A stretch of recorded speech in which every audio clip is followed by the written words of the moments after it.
Magandang hapon sa inyo mga karek. Magsisimula na naman po tayo magpakita ng bagong style ng lobo. Ipapakita ko po sa inyo kung paano po pagdikitin po itong dalawang bilog na to na hindi po ganito ang buhol pag nalobo po.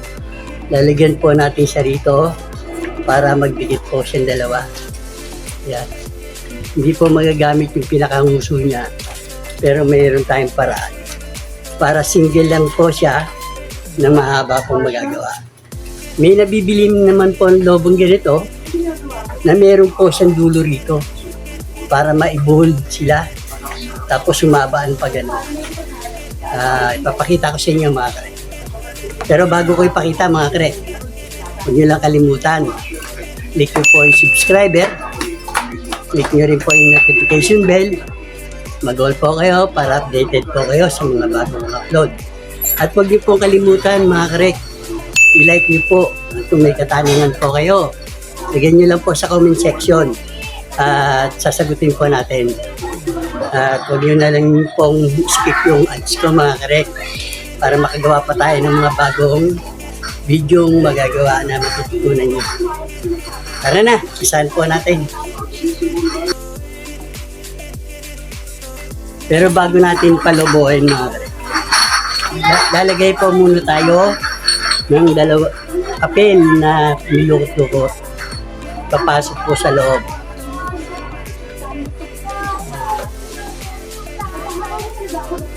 Pag napasok na mga karek, at saka natin papalobo.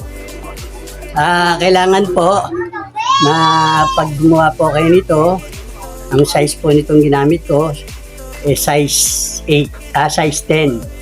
Pwede po siya magawa ng maliit, pwede po siya magawa ng malaki. Pero kung kukuha po kayo, mas maganda po yung may size 12 na lang po para malalaki rin po ang magagawa nyo. Tara, sana po na. Maliit lang po ang gagawin ko, mga kare. Yan. Ang sukat nito, mga kare, size 6. Ayan, mga kare. Pagdating dito sa dulo, dito sa baba, pantay nyo lang po. Ayan po, tuwid nyo lang po. Salatin nyo po yung sa ilalim, yung papel. Sentroin nyo lang po yung sentro dito, to. Sentro. Salatin nyo po yung ilalim.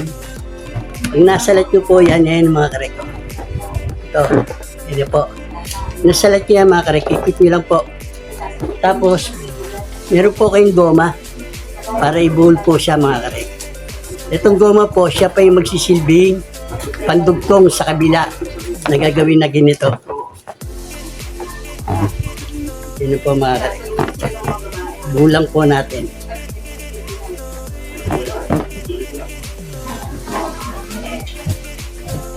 Yan. Meron na po tayong isa po. Ito po yung pandudugtong natin. Bapaw tayo ng isa uli.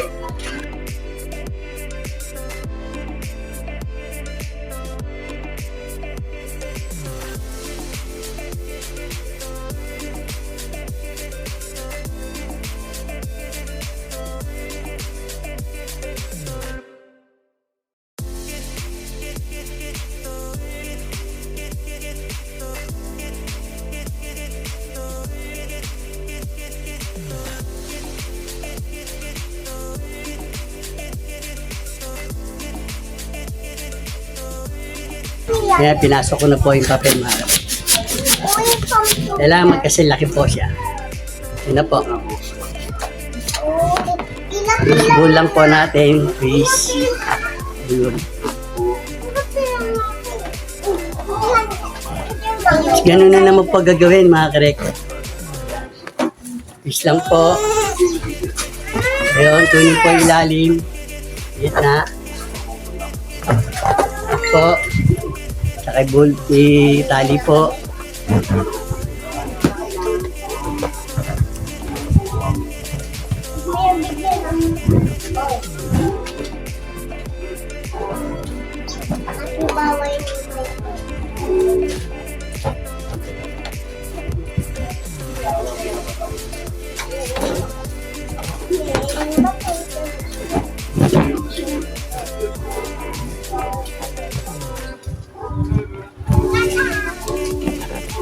Yun na po mga karek.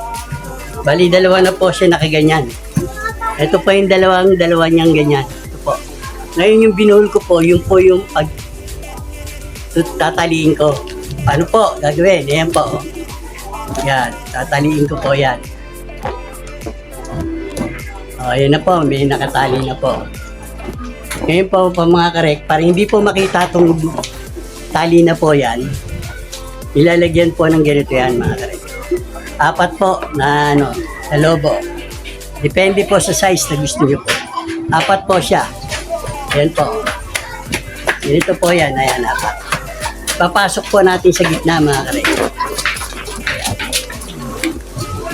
Kahit i-twist natin.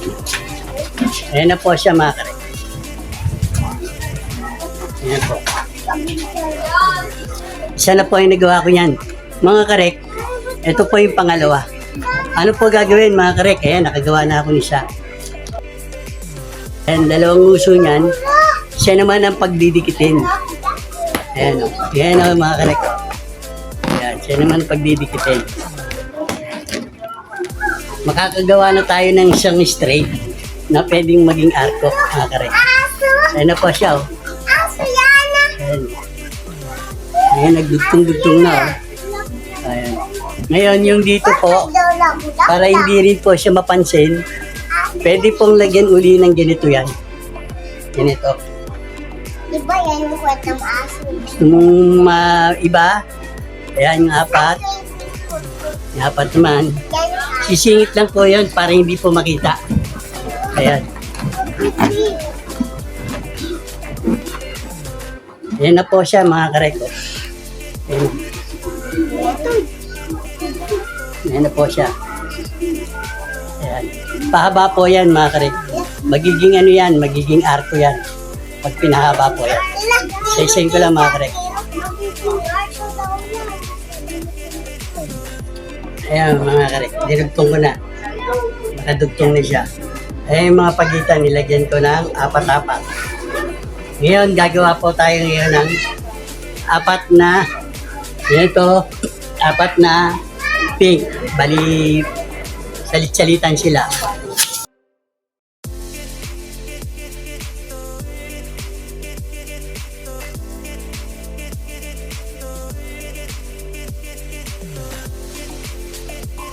Pag ganyan lumaba, mga karek, ganyan nyo lang yan. Yan. Para bumilot.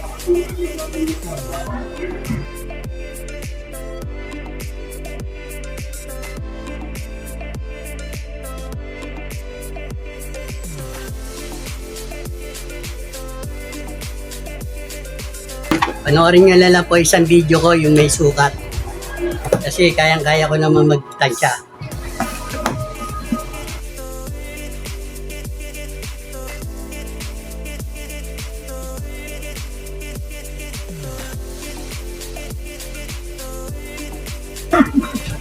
Ba yun? Ayan, 4 mga karek.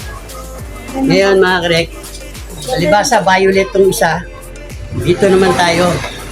Sa pagitan naman nila. Salit-salitan po mga karek. Ayan o. Papasok lang po itong 4 na to. Dito. Para hindi po makita yung ayan. Para hindi po makita yung tali ng goma. Ayan po siya mga karek. Hindi po siya nakita yung goma. Yun naman po yung violet. Siksik po natin dito. Para hindi makita yung goma niya. Ayan na po siya mga karek. Hindi na po siya makikita yung goma. Huling-huli yung pink. Ayan. Yung huli pink. Ulitin ko ulit mga karek. Ulitin ko ulit. Para makita nyo. Ayan po. Lalagyan po siya dito ng tali rin po para magdugtong po yung kadugtong. Bago palubuhin, lagay muna po ito yung binalot na karton man o papel, pwede po. Basta siguraduhin nyo lang po na hindi po siya matulis para hindi siya pumutok. Ayan. Papasok lang po sa loob. Pag napasok po, palubuhin po natin kung anong size po ang gusto nyo. Ayan, napalubog na mga krek. Bago natin kunin yung ilalim, siguraduhin po natin nakalak na po yung babaw. Ayan, buhol nyo po muna. Kasi kaya dadalawin natin to para dugtungan na dire-diretso sila. Na single, dire-diretso po yun. May nabibili po noon dito, mga karek. Meron na po siya dito. Meron din siya dito. Kaya pag pinagdikit-dikit yung isang mahaba, lalagay po sa isang yun. Nakaswag siya. Mga karek. Ito na po mga karek, kunin po natin ulit. Hanapin lang po natin. Siguro din pantay po rito. Ayun na po mga karek, nahawakan ko na po. Ipitin nyo lang po mga karek, tapos ikit nyo lang po. Tapos meron pong goma, doon po kayo. Ang purpose po ng goma para itali po. Para pagdugtungin yung tali sa tali. Ayun po. Ayun po. Gulang po mga karek. Yan, gulang po. Siguraduhin lang po na yung nakabuhol siya.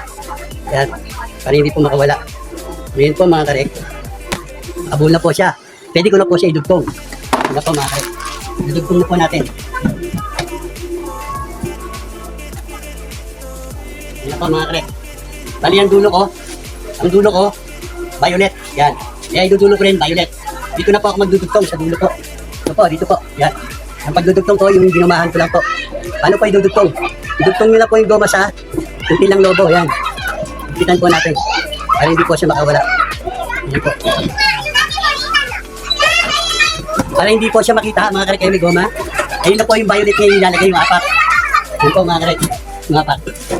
Sisingit na po rito. Yan na po siya mga karek. Yan na po. Hindi na po maging ato.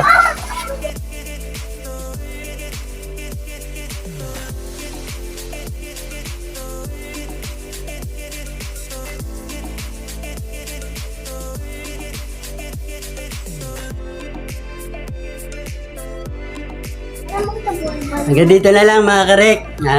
Tapos na po. Ito na po. Oh. Ang haba niya po.